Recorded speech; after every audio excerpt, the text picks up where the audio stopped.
She is a digital marketing specialist who can spin the meanest website around. And he's host of the TV show Buzz, which features nonprofit organizations receiving marketing makeovers. Here on Buzz for Good, we talk all things nonprofit, the people they serve and the good they do. And we talk to creative professionals and provide marketing tips and tools to help your nonprofit achieve more. That's right. Buzz!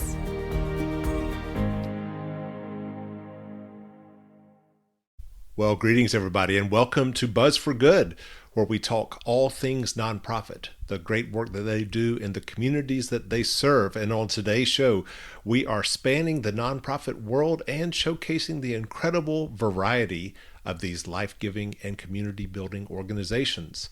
And to that end, I will be featuring a theatrical company that, alas, includes yours truly, as it prepares for an Advent production at a Roanoke church, proceeds from which will go to support another nonprofit that helps our homeless. Today, I'll also preview an event happening December the 8th that will star our region's newest technology and biotech entrepreneurs and the nonprofits that's been working since August to help them accelerate their startup companies.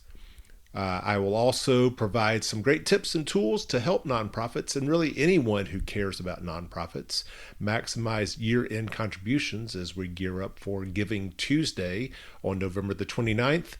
And we will provide an audio sneak peek of our newest episode of Buzz that airs on November the 30th on Blue Ridge PBS, starring the nonprofit Friends of the Blue Ridge. My name is Michael Hemphill. I'm the creator and host of both this radio show and the TV show Buzz that airs on Blue Ridge PBS.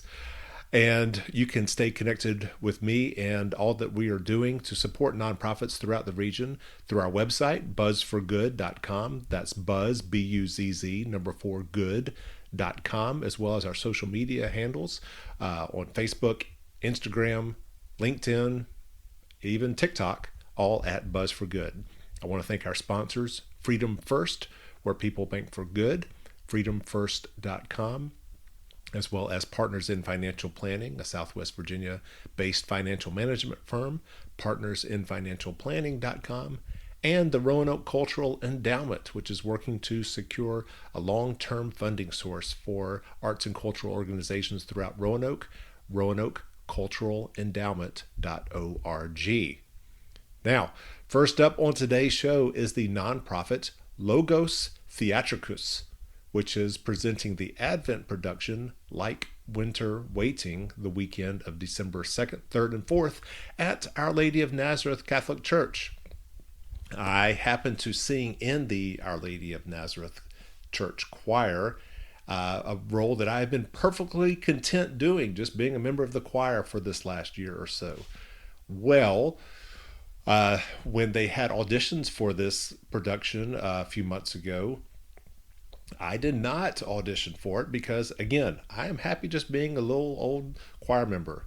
Well, the church choir director, Dan Keeley, in his way, came up to me one Sunday after church and said, "Hey, look, we need one more king to be, one of the three kings in this production." I figured, well, okay. Me joining a couple other middle-aged old guys to, sing in this thing would be just fine. Well, I got the bait and switch, folks, because right before the first rehearsal, Dan comes back up to me and says, well, we actually could find somebody else to be a king. What we really need is, wait for it, the Archangel Gabriel.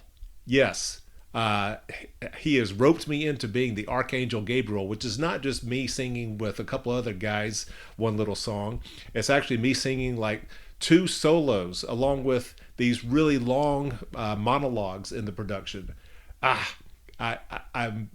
It's been fine. It's been fine, but let's just say the reason to come to Light Winter Waiting is not to witness the Archangel Gabriel, but all the incredible other fabulous musicians and performers in this production. It really is a lovely performance production, Archangel notwithstanding. And so I would encourage you to please come on out to Our Lady of Nazareth on December 2nd, 3rd and 4th. There are 4 productions over that weekend, and be part of it. It's a free event, but there will be a collection taken up for the nonprofit, The Least of These Ministries, which provides a lot of great services for our homeless population in Roanoke. I actually featured The Least of These Ministries earlier this year on this show, and so I'm going to share again my conversation with you here.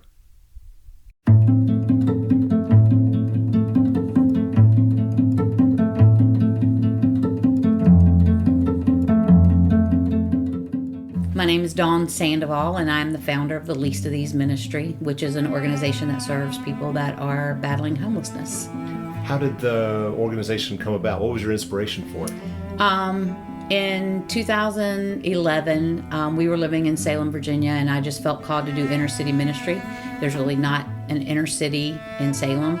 So my husband and I packed up from Salem and moved over to Gilmer Avenue, and I would walk to work every day. And I just began engaging with the homeless people that were on the streets and learning their stories. I would bring my dogs out, and they just loved having the opportunity to, pet your animals and talk. And so I started recognizing these needs, and I just started basically begging my friends. I'm like, bring me your old coats, bring me your old gloves, your old hats. And so that's how it got started. And so that was 2011. And this is our 11th year of ministry, and how things have changed. Right. I mean, I'll be honest with you. I didn't know about the organization until one of your, volunteers reached out and said, hey, you really need to check these folks out. Mm-hmm. So describe where we are right now, what the address and the facility.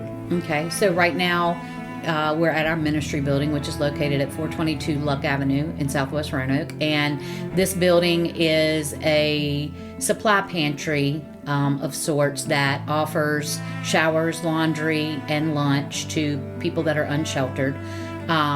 So 3 days a week we open our doors and we provide lunch, and our people that are sleeping outside can come and shower, do laundry, get supplies like underwear, hygiene products, tents, blankets, things of that nature to make sure that they survive the different elements of the weather. I saw sleeping bags and there are all sorts of supplies that you have available. It's amazing. Yes.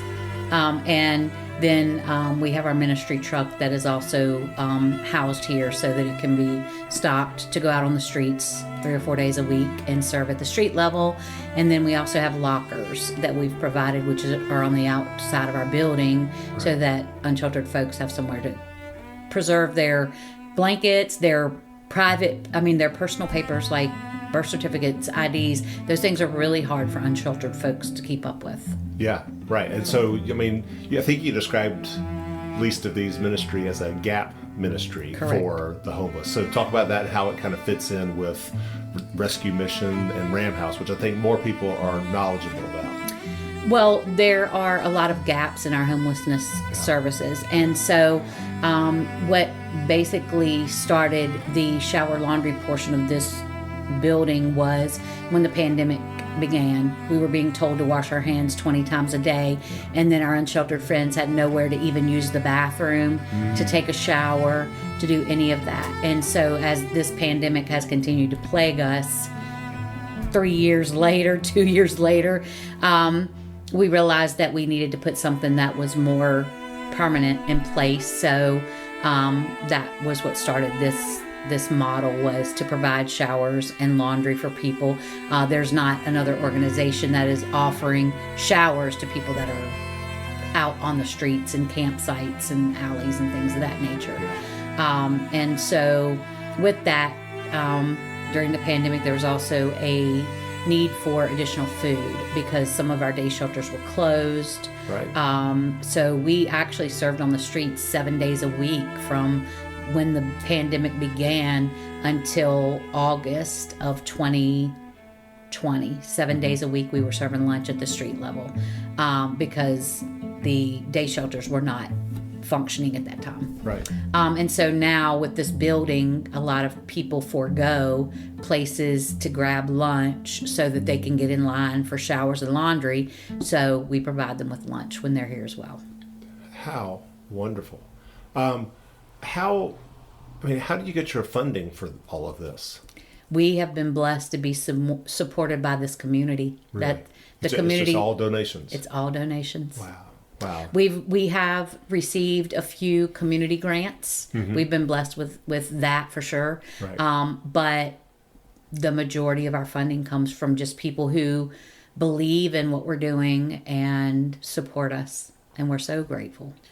Yeah. So I mean, the issues of homelessness are endless. They are. I mean, there's the physical health, there's the mental health, there's the employment, there's the bills, there's people who are trying not to lose their homes, and become homeless. And so Ram House, I know, provides a lot of financial services that assist with that. Rescue Mission provides a place for them to sleep at night. And then here you come in with this, recognizing even more issues like hygiene and Yes. food and all these sorts of things. So I mean, it's incredible. And we also operated a warming bus this winter. We were donated a 26 passenger bus. And when we were given the bus, I had no idea what God intended us to use it for. And we were like, but there's a lot of people that aren't able to go to the mission for one reason or another. So we'll just run it. It'll idle all night. There was a volunteer that operated it, and we had 16 to 20 people utilizing it most nights that it was operating anytime the temperature was below 40 degrees. Wow. And one of the gaps that we were able to fill was there are people that suffer from homelessness that have service dogs, even if they consider them emotional support dogs, but they don't have the papers and all of that. Yeah. We would let them bring their service animals onto the bus with them. And that's something that not many places allow for them to keep their animals with them. But it's so important to them because they have no control over their life. Everywhere they eat, everywhere they sleep, everywhere they bathe, it's all dictated by availability. And so to separate them from their animals, the one thing that they feel like they have some control over is it's very difficult on them. So they were beyond grateful that they could bring their dogs. And I noticed on your mobile truck that you also have dog food that you take around, so that if you're giving blankets and underwear and other supplies, you're also providing their dogs with some food. Yeah. And we'll give them T-shirts and things for their animals as well. We're not able to save everybody, but it's a starfish story. We're doing what we can for the one that's in front of us. So well put. You talk about services you provide, but also saw a lot of furniture in your facility. yes. What's that for? So our ministry has created relationships with landlords, local landlords, and so we have housed over 300 people in the last 4 years. Wow. We master lease the apartments. We stay engaged with the people that are put there. They're not compartmentalized like, okay, now you're in a place to live. We won't see you again. We go and make sure that everything is going well. We make certain that the rent is paid, and we just maintain a good relationship with those that we house and the landlords that we place them with. So that furniture is an opportunity to stage their apartments. We give them living room furniture, bedroom furniture, everything for your kitchen, as it is available, as long as we have that donated thing. So. Wow. So, I mean, you're obviously helping them while they are homeless, but also you're trying to provide home for them as well. Correct. That's the culmination of everything we do, is to celebrate them moving into a place to live. Wonderful. Yeah. So, go ahead. And then one of the things that we also do is reunite people with their family members that are not in Roanoke. So we come across a lot of homeless individuals that are released from prison, that are given a bus ticket to Roanoke, that are made aware that they feel like Roanoke has homeless services, so they come here. Right. So when we identify these people that are not from Roanoke, but they have a support system somewhere else, we verify that they would be out of homelessness if we sent them wherever their family is or their friends, and we will buy them Greyhound bus tickets to reunite with their families. Wonderful. And once again, it's the leastofthese.org, or just least The least of these ministry.org. Okay. And Very then good. the Facebook is TH3 Least of These. Okay. Well, thank you so much for the work that you were doing to care for, well, the least of these in our community. We really appreciate it. Thank you so much for taking your time to come and talk to us. Absolutely. So that is the Least of These Ministries. One more time, if you are seeking a wonderful Advent experience in preparation for Christmas, again, Archangel Gabriel notwithstanding, please go to oln-parish.com. That's OLN for Our Lady of Nazareth, oln-parish.com, and register for the free performance that you would like to attend. Friday, December 2nd, 7:30, Saturday, December 3rd, 1 p.m. and 7:30 p.m., and Sunday, December 4th, 3 p.m. Again, it's free to attend, and a collection will be taken up to support the Least of These Ministries. Now, the following Thursday, December the 8th, is Demo Day for the 5 startup companies that are being coached and accelerated by RAMP. RAMP standing for the Regional Accelerator and Mentoring Program. All are invited to this free event as well, where you can meet and learn from our region's newest and brightest technology entrepreneurs. And with us today is my good friend and director of RAMP, Lisa Garcia.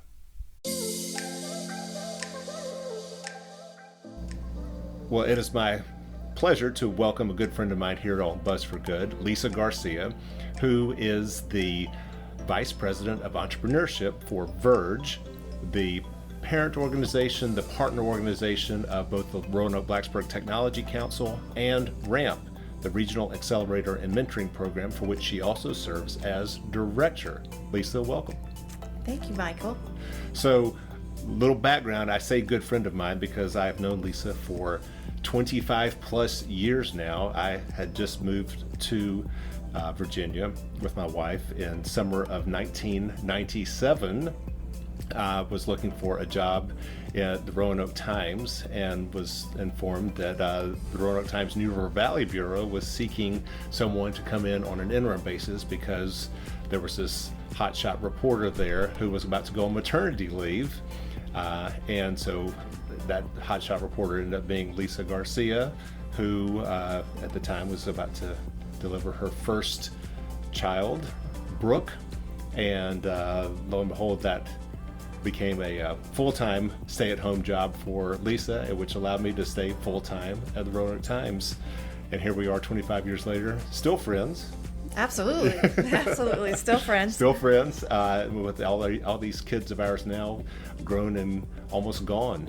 Yeah. And so anyway, it's good to see you again. Yeah, it's good to see you. It's good to see you. It's been a great journey, and it's been fun to have intersections over the years, Yep. both professionally and personally. Yep, a lot of play dates back in the day. Back in the day. Yep, yeah. And here you are now, the director of RAMP.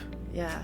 I'm so excited to have and to see the through line of community work that we've both been able to act as servant leaders in this community in a variety of ways. And we've made this home special. And because we came here and it was special, and we get to keep enriching and making sure that it remains the special place that it is.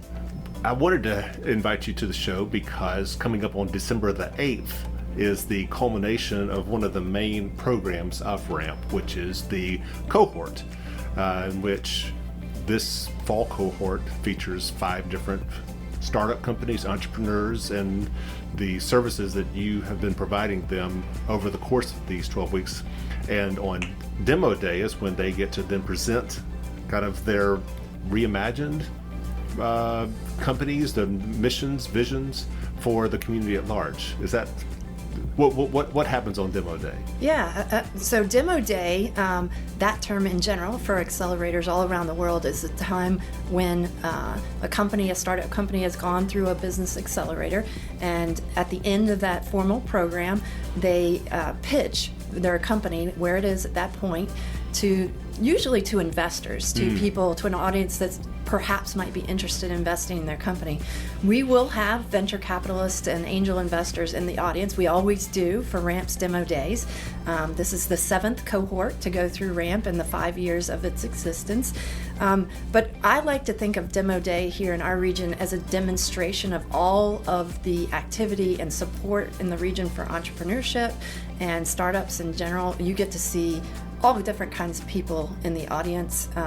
And what I like to tell our entrepreneurs, especially the ones that are nervous about getting up and doing their pitch, that's there's not one face in this crowd that doesn't want you to succeed. They're all here to see you succeed. Right. Whether they're willing to invest their actual money into your company, they're all wanting to invest, I guess, their moral and psychological support, community support. And talent and expertise. Yeah, right. I mean, RAMP is the culmination, the aggregation, I should say, of subject matter expertise that spans from law, finance, venture capital, angel investing, industry subject matter experts from biotech, biomedical, the Department of Energy. We have people who have done product development with NASA. It's just an incredible community of talent and expertise. And again, all these people are freely sharing their wisdom and their expertise with these startups that otherwise wouldn't be able to afford that. And I should say that RAMP is a program of Verge, which is a nonprofit, and all of this expertise is provided free of charge for the startup companies. That we have 5 seats in each cohort, and each one of those companies receives $20,000 of non-dilutive funding as part of their RAMP and residence programming. And non-diluted, for those who don't know that term, basically means this it's a grant that doesn't require the company to give up any of its control or equity to receive. Just helps them accelerate. Yeah, in some respect, it allows them to spend the time that's required to be a part of the business accelerator. This is the other thing about being in any accelerator. It's time consuming. You're expected to show up and participate in programming. Well, let me interrupt there. So tell about these companies applied to be in this fall cohort back in the summer, and a committee was formed to interview them, analyze whether they were ready for an accelerator program, and then they were accepted into the program. And it's a 12-week, very intensive program. What all happens during those 12 weeks? Sure. So they go through a three-day boot camp as part of the program. They have classes and training around what we call customer discovery and identifying markets once a week for 3 hours. They also, once a week, in addition to that, have a lunch and learn opportunity with, some expert in the region that has contributed their time and talent to this effort. Legal firms, bankers, marketing, and human resource experts. We try to tailor some of the expertise being brought to the table to the age and stage that the companies are at, or what they've self-identified are critical areas for them. So they also are invited to invitation-only opportunities to meet some of the leaders in the region and at the state level. And so it takes a good bit of time, and we help them connect and network with people actually all across the nation and internationally if necessary, to make sure they have the best information they can to inform their next steps as a startup company. Nice. Once again, here on Buzz for Good, I'm joined by Lisa Garcia, who is the Vice President for Entrepreneurship for Verge and the Director of RAMP, the Regional Accelerator and Mentoring Program that provides resources for startup companies and entrepreneurs in the technology and biotech space in the Roanoke and Blacksburg regions. This is your first cohort, being the director of. You've been a mentor and instructor in the past, but you came to this position of director of RAMP in the summer. Congratulations. And Thank you. What's been your biggest, I guess, surprise, or something that you've, being in this first cohort for you as the director? Yeah. So Mary Miller was the first through the wall, as we like to say, the first customers, the first dollars to raise for any kind of effort like this are the most difficult. So, kudos, props, and celebration for Mary Miller. She got us to where we are today. perhaps the thing that's been most surprising to me is there's just a lot of work behind the scenes that folks don't see, that goes into an effort like this. And again, Mary's work and the team and the folks that came before me had already blazed a trail on all of that. Aside from that, most surprising recently is that one of the additional grants that we received as an organization in the last year was through the Truist Foundation. And part of that it's an Access to Capital series. It's to provide some workshops and clinics and training for entrepreneurs in the region about where do you find money, how do you get money to support your effort. As part of that, we were able to have some funds to provide as micro grants to entrepreneurs who were applying for SBIR or STTR funding, which is, again, federal funds to support the development of research-based companies or technology companies. And that work of writing the grants is very intensive. So these grants were meant to help companies hire grant writers or work with somebody to help them. And they're not big grants. They're $2,000 or, I'm sorry, $2,500 or $4,000. And, we looked at that and said, oh, that's such a small amount of money, right? Well, our startups are like, oh my gosh, this is so helpful. You have no idea, right? And I think what we all do perhaps sometimes is underestimate the power of a small inflection of talent or money or resources can at a particular point in a startup's journey can make a huge difference in the journey of the company. Yeah, not just the dollar amount, which may be small, but just being able to leverage that for bigger grants along the way. Hey, we received a Truist Foundation grant, one of these grants, which just gives a future funder more confidence in the organization or the company. Yeah, so that grant was the brainchild and a lot of heart and soul, and still working on it right now is Greg Feldman in our region, who really wants to see the deliverables from that grant to be evergreen in some respect. And again, we're trying to upskill the region in all the ways we can so that folks have not just talent around them to support them in their startup journey, but actual monetary and fiscal resources to do that work as well. For the companies coming through the cohort, I mean, these are all very smart people who have, created something or some idea, have something that they want to then bring to market. But what is the biggest challenge for them to overcome in going through the cohort? Yeah, well, they're trying to do, they're trying to do so many things at one time. Yeah. And we really require them to go out and do customer discovery. And what that means at a very high level is going out and having conversations with potential customers to find out what their challenges and problems are, not to sell. This is a big challenge for somebody that's trying to, at the same time, raise money for their startup. And we're saying, no, don't spend time with these potential customers trying to sell them anything. Go figure out what their problems are, what's their workflow like today, what solutions are they using today, so you can bring that data back and we can help you organize and analyze it and find out, is there a product market fit? Right? Can you solve the problems that they need or are seeking solutions for? And so that's a challenge for folks, but as soon as we get them to click over into that, oh my goodness, the discoveries this cohort is uncovering and able to apply already for their startups has been really exciting to see. Is there one particular cohort member this go around that you can point to as an illustration of that? Well, they've all done a really great job with it, and it's resonated with them in different ways. But I'll say that Dot Drives out of Lynchburg, Virginia. I think Dot Drives 1 is the first startup company that we've had from Lynchburg in the ramp process. So we're glad to have them.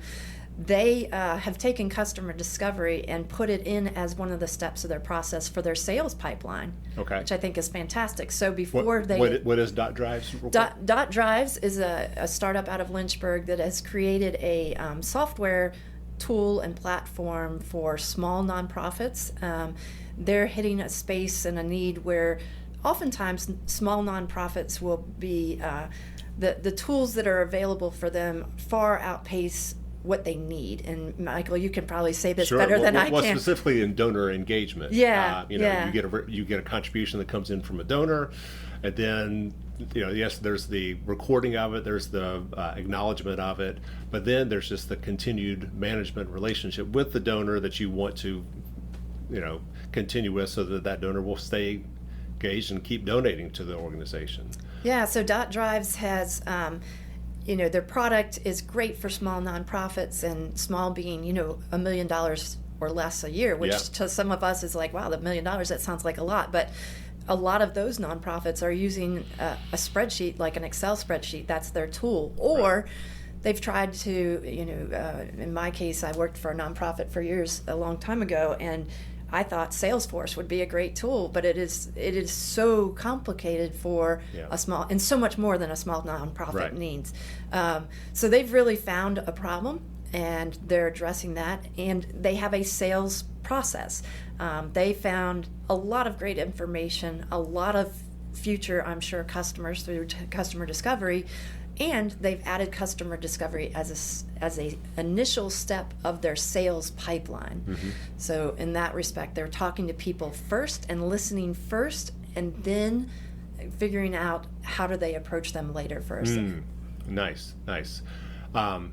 So we will definitely, on a future episode of Buzz for Good, talk to the folks at Dot Drives. I hope you do. They're a great team. Yeah, because they are because they interviewed me for this customer discovery, they did. And from what I hear of what they were saying, I mean, there's such a huge need for what they are providing, because you're right. It's like either you go the Excel spreadsheet route, or you spend the tens of thousands of dollars for a very complicated donor management system, which that nonprofit probably doesn't really need all those bells and whistles or expense. Yeah, it's very much the case. I'm excited, and Dot Drives, as is the case with several companies that come to RAP, was already spotted and supported financially by one of our strong partners, which is VIPC, which stands for the Virginia Innovation Partnership Corporation, one of our statewide partners. And so they had already identified and supported them.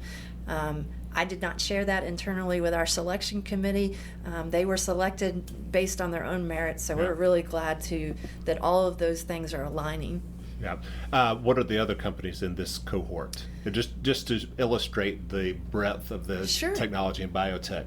Sure. So we have Fermi Energy, which is a leading edge cathode design company, founded by a faculty member at Virginia Tech. So this is one of many companies we've worked with, which is a spin-out from Virginia Tech and intellectual property created here at our own hometown university, one of our hometown universities.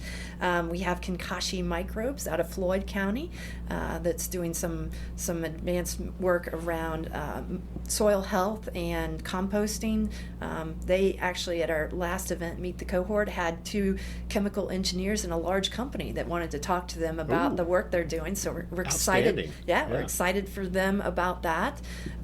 We have Enabled Engineering, which is leading edge technology around the development of material science, and I'm not going to go into the technical details on that because I would probably do it wrong, but there's all sorts of engineering around nuclear and the kind of materials used in that space. And suffice to say that the materials Enabled Engineering is creating last longer and are more resilient in that space. So they're backed by federal funds from the Department of Energy, and have received 2 SBIR grants at this point. So again, what's interesting is Kumar, who is the CEO of that company, when we asked him what he was interested about with RAMP, because he had a lot of financial support, he's like, I don't know anything about business. So like you said, brilliant people, deep technologists, and RAMP and our community is able to put business skills wrap them around these very, very smart technologists. And then the last company we have is called Kentoros, and the founder has invented a therapeutic to be used for chronic infections and inflammation in joints. Their first beachhead market is in the equine or horses. And so what's really fascinating about that, again, I'm not going to delve into the science, I'll get it wrong, but Jessica Gilberti, who invented this therapeutic, says that the application of that with the horses, if you have a racehorse, for instance, that has been injured, oftentimes that horse is taken out of the space of racing. They're able to bring that same horse back to 100% proficiency, and the same is true with, they've tested this with dogs, with pigs, and on human tissue, and getting the same efficacy results. So It may be someday that this company in ramp today, 10 years from now, 15 years from now, there will be people with knee injuries that will be brought back to 100% in a time right now when we can't do that. We just physically can't do that. Wow. Thank you. And you, everyone listening into this show, can see and meet and hear about all these companies at Demo Day on December the 8th. That is hosted by RAMP as well as the Roanoke Blacksburg Technology Council, both who are under Verge, the nonprofit organization that kind of is the collaborating partner for both of those organizations. Anything else about Demo Day? Where is it? How do you sign up to be part of it? Sure. So Verge, our region covers the Roanoke and New River Valleys, as well as Lynchburg. So we alternate the sites for all of our events between Roanoke and Blacksburg most often, sometimes farther afield. So this one happens to be at Blacksburg at the Virginia Tech University Club. So again, you can register for that online. Just go to our website, RBTC. There's an events calendar page. You can click registration there. We've also created an event on RAMP's LinkedIn page. You can find it there as well. Or, if you don't mind not having a name tag, you can show up at the door and we'll welcome you as well. But we'd love to have people there to see the amazing things going on in our region and to be part of the technology and biotechnology and startup entrepreneurial community. Excellent. So once again, that is December the 8th at the Virginia Tech University Club. And for more information, go to rbtc.tech or ramprb.tech. Lisa Garcia, thanks so much again for coming on to Buzz for Good. Thank you. So one more time, more about RAMP and Demo Day on December the 8th by going to RAMP's website, ramprb.tech, ramprb.tech. Coming up soon for all nonprofits is the kickoff to the most important time of year, financially speaking, and that is Giving Tuesday on November the 29th. To help nonprofits with this critical season where they receive the vast majority of their charitable contributions that they will receive throughout the year, I'm going to replay my conversation that I had last year with marketing expert and occasional Buzz for Good co-host Carrie Cousins, followed by my chat with Buzz friend Bill Gilmer, owner of print marketing firm WordSprint in Blacksburg. Now, let's talk year-end giving. Well, the biggest day of the year for year-end giving is coming up. That's known as Giving Tuesday. And Giving Tuesday, if you look around online, is actually #Giving Tuesday, all one word. It's a great day of social media giving where companies and nonprofits from around the world all get together to promote what they do, how they do it, and raise money. Yep. So now this is, Giving Tuesday is kind of like one of the days in a series of days that we're all supposed to kind of have marked on a calendar, starting with Black Friday. It actually starts with Thanksgiving. Okay, good. Let's start with the turkey, right? Okay, Thanksgiving, Black Friday, right? Cyber Monday, Giving Tuesday. There's a small business Saturday in there as well, right? Okay. Yes. Okay. Oh, I missed one too. That's all right. That's all right. All good. So you want to think about your funds and how you're going to distribute them during that holiday shopping window. Right. And so I start with Giving Tuesday, right? If you're a nonprofit, now is the time to get your package together and get stuff out to your donor base to support Giving Tuesday. I would really start with, if you do nothing else this year, use the hashtag. Start on social media. Let people know you're accepting donations and use that Giving Tuesday hashtag. Then create a simple ask. Don't just blanket ask for donations. Ask for donations with a purpose. What can people contribute to specifically for Giving Tuesday this year? Right, because organizations typically, like to say, hey, support our annual fund, but no one really likes to support the annual fund because you don't really have a direct connection of where that money is going to. Exactly, but if you can tell me if I give $5, I can feed a shelter puppy, I'm in. You're all in. And it's $5. You do love your puppies. I do love my puppies. So create a really simple ask that resonates with people. You don't have to create a full campaign, just a simple ask for Giving Tuesday. Then schedule things to go throughout the day on Giving Tuesday. The way social media works, if you post one time at 8 a.m., that's not necessarily enough. Schedule a couple of emails and a couple of social media posts throughout the day on Giving Tuesday so people who are online at different times have a different opportunity to connect. Okay. Create a wish list for Giving Tuesday. Amazon actually will allow a nonprofit to create a wish list, share the link, and I can actually buy things from your wish list. Really? And donate them to you. Wow. It's so it's like actual items. Like then. actual items that actually I can buy on Amazon and they are shipped to your nonprofit. So if your nonprofit is trying to gather hats and gloves in a homeless shelter, for example, this winter, get on that Amazon wish list, ask for sizes and whatnot that you need, and share the link with folks so they can actually donate goods to your organization. Sometimes that's more powerful than money. Had no idea that they did that. How Super cool easy. is that? How cool is that? Not just hats and gloves, but really any supplies that the nonprofit might need. A new computer, a printer, or any of those items. Any of those items. And all of it goes through that wish list program. Love it. Okay. Make sure you're acknowledging people who are giving on Giving Tuesday. If someone sends an email and says, hey, I'm going to donate $1,000, go thank them. Ask if you can thank them publicly. Ask them to share their gift online. Part of what makes Giving Tuesday work is this idea of social sharing. Mm-hmm. So the more people who are involved, the more people will know about your organization and cause. Okay. Make sure your website is set up and has the bandwidth to handle online donations.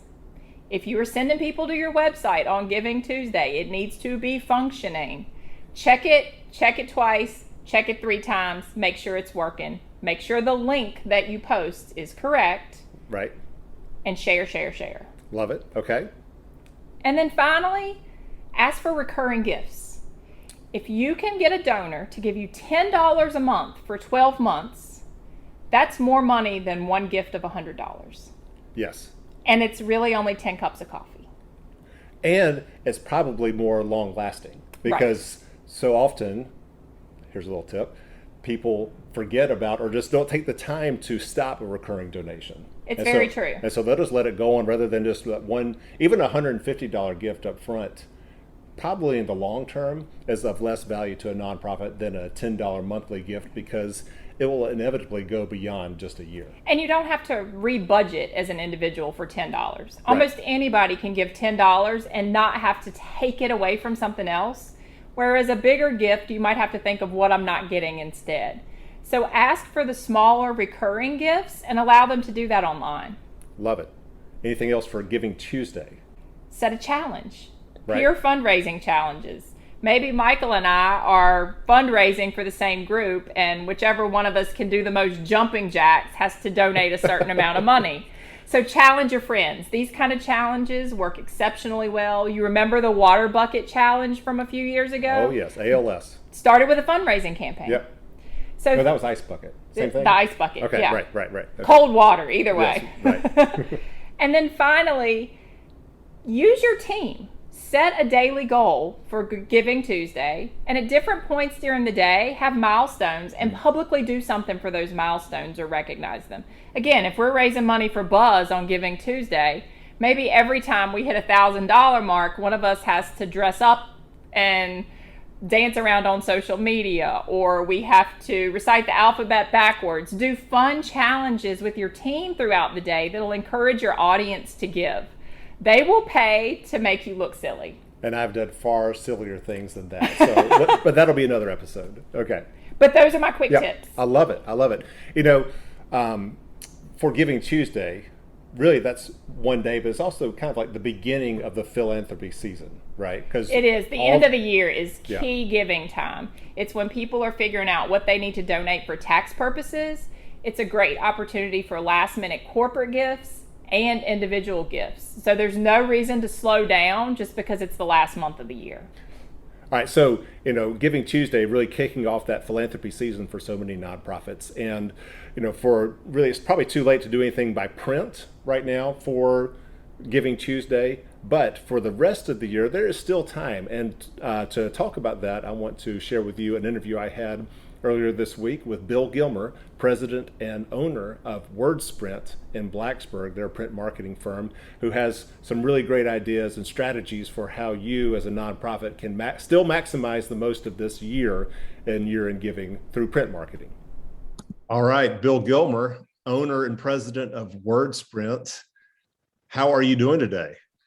Well, let's just say it is the busiest morning of the busiest day of the busiest week of the busiest month in WordSprint's history. Oh, my stars. This is the week that we have just, you know, so many clients trying to get those year-end appeals in the mail before Thanksgiving. There's just a lot of people try to get them in the mail, or 2 people by Thanksgiving. Right. Some of us come back and do it in December, where there's a little bit less competition in the mailbox. But it's definitely it's interesting to me that it's still a strong push to do appeal mailings by the end of the year, even though some of the tax laws have changed. It still seems to be, according to all the stats, the most philanthropic time of year around Thanksgiving. Right. It's because you're starting to feel festive and you don't have the credit card bills from Christmas yet. Right. Yeah. It's all designed for us to feel thankful and festive, not only for our family members, but also our community, and wanting to, you know, be sources of good, you know, for all around us. So introduce WordSprint for those who may not know what your business is. WordSprint is essentially a marketing company. We manage direct campaigns for-profit, but actually about 65% of our clients are nonprofit. We help folks manage their donor relations. And we do this through, you know, messaging and branding. We do this through direct mail and email. We do this through a lot of targeted database acquisitions and database cleansing, that type of thing. Right. So mainly we help people with their donor relations is probably our sweet spot. Excellent. And, you know, print mailing obviously being a big piece of what you guys do. You know, if a nonprofit is going to send out a printed piece over the course of a calendar year, now seems to be the time when it would do it. You know, may not do anything. That's when for the rest of the year. And we'll have another conversation about perhaps the need for nonprofits to be a little more regular throughout the year. But now is the time, if a nonprofit hasn't started doing something yet for an end of year mailing, is it too late? And if not, what can they do still? It's getting close to too late, but it's not too late yet. They would need to move quickly. At this point, it would probably not be possible to put something together that would mail before Thanksgiving. I mean, maybe, but you can certainly mail the first week or 2 of December and still have excellent results. We have some clients that actually wait until like December the 18th, 19th, 20th on purpose to be kind of that last little reminder before the end of the year. Well, so for the nonprofit that's wanting to still try to do an end of year mailing, what are some of the key elements of a mailing that you find to be most successful? Keep it simple. Okay. You know, our data shows that if you're going to ask for money, ask for money. You know, that there are other touches you make with your constituents where you let them know what you're doing, where you show them your impact, where you do all that. When you write a letter to Dr. Smith, you need to say, "Dear Dr. Smith, here's the great stuff we do. Please continue to support us." It needs to be pretty direct. Don't beat around the bush. Right. I've seen some We that believe, would be like, hey, would you please consider making a gift for year end? It's right. like, no. Just say, basically, please make a gift now. Yeah, we need your help. Please make a gift. Keeping it simple is big. We always like to say that the success of donor relations is getting the right message to the right people with the right rhythm. So the message has to be clear and succinct. Getting it to the right people, it's a matter of having the right database and making sure it's cleansed. We help folks with this. The addresses are updated. Do you really have all of your key supporters on there? And then the rhythm part, of course, is that when you make the commitment to do a campaign like this, stick with it over several years. You don't really start seeing the snowball effect of good donor support if you've never done it before until you hit about the third cycle. It just takes a while to build trust. Yeah. And when you do these rhythmic touches, it does build trust, but rhythm doesn't become rhythm until there's been 2 or 3 cycles at least.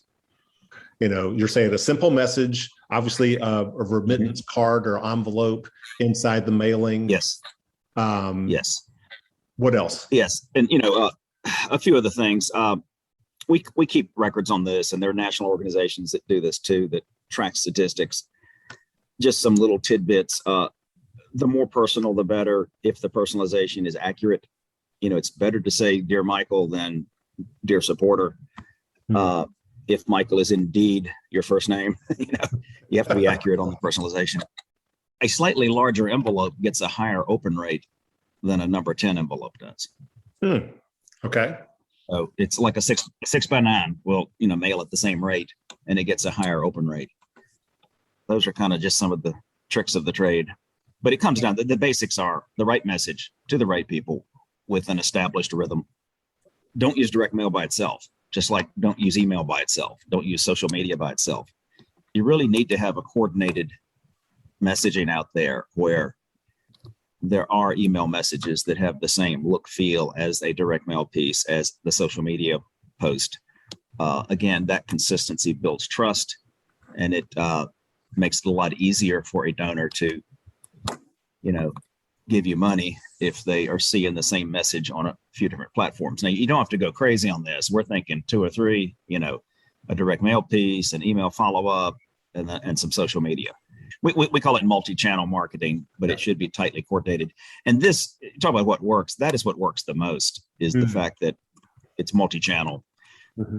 We've done studies, in fact, there are national studies too that show this, that when you do mail followed by email and tightly automatically triggered to that mail, and the email follows and it says, "Hey, Michael, did you get our letter yesterday? The one about the great job we're doing, yada, yada." If you haven't seen it yet, or if you've thrown it away, you bum, don't worry, it's not too late. Just click here.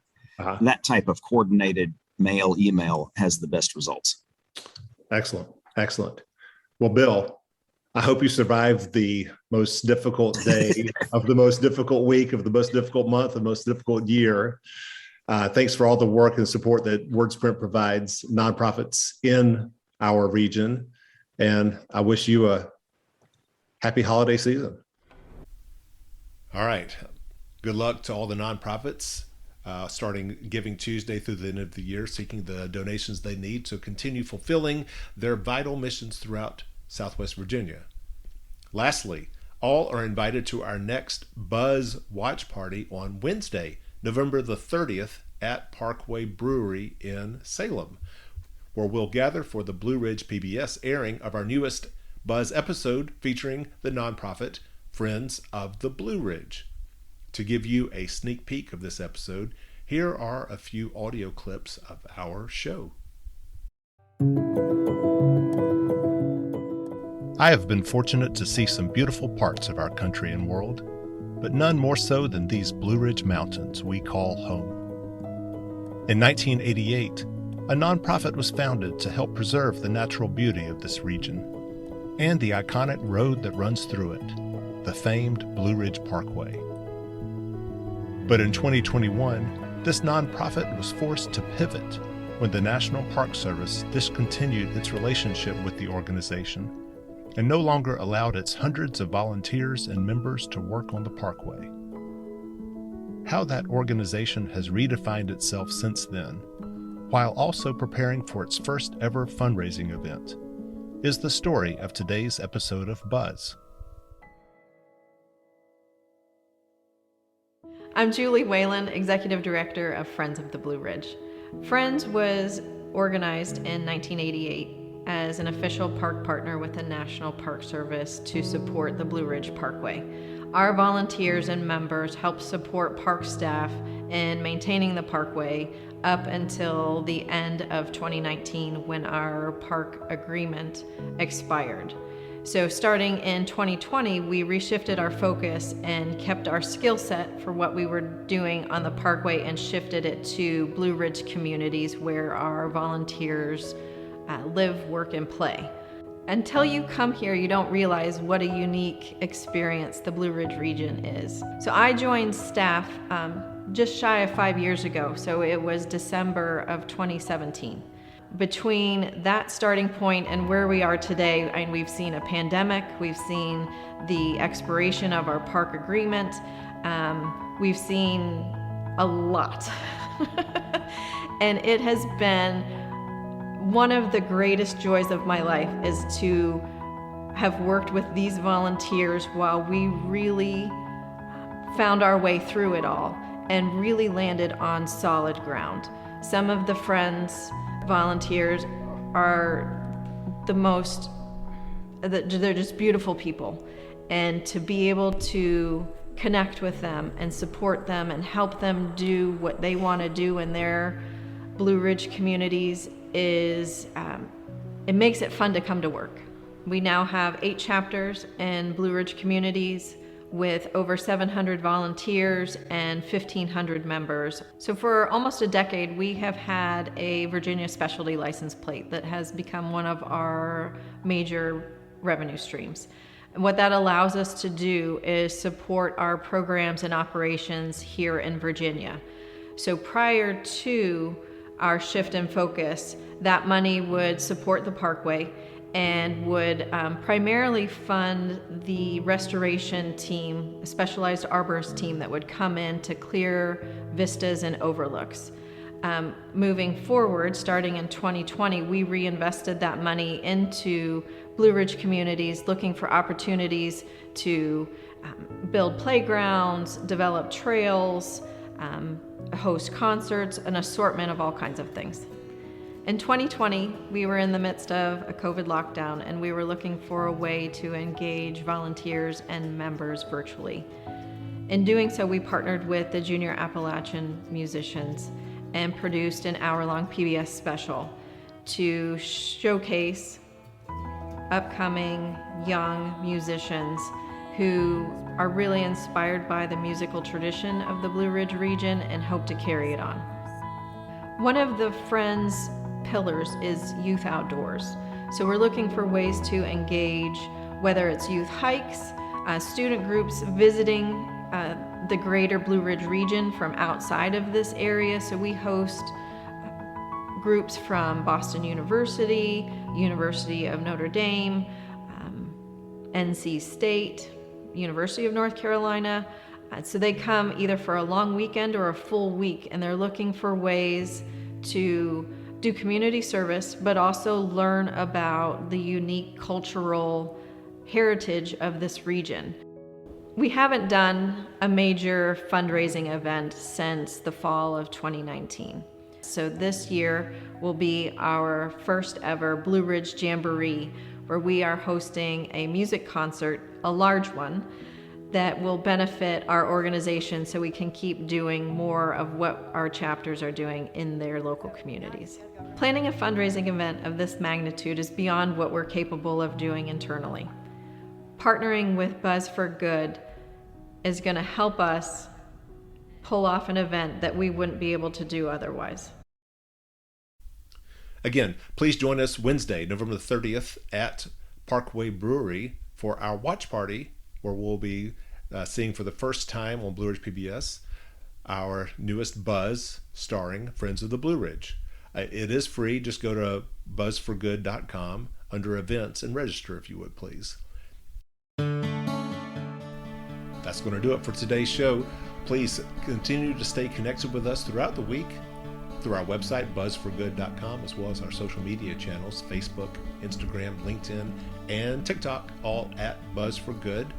Until we see you again next time, continue being a Buzz for Good in our communities. Bye now.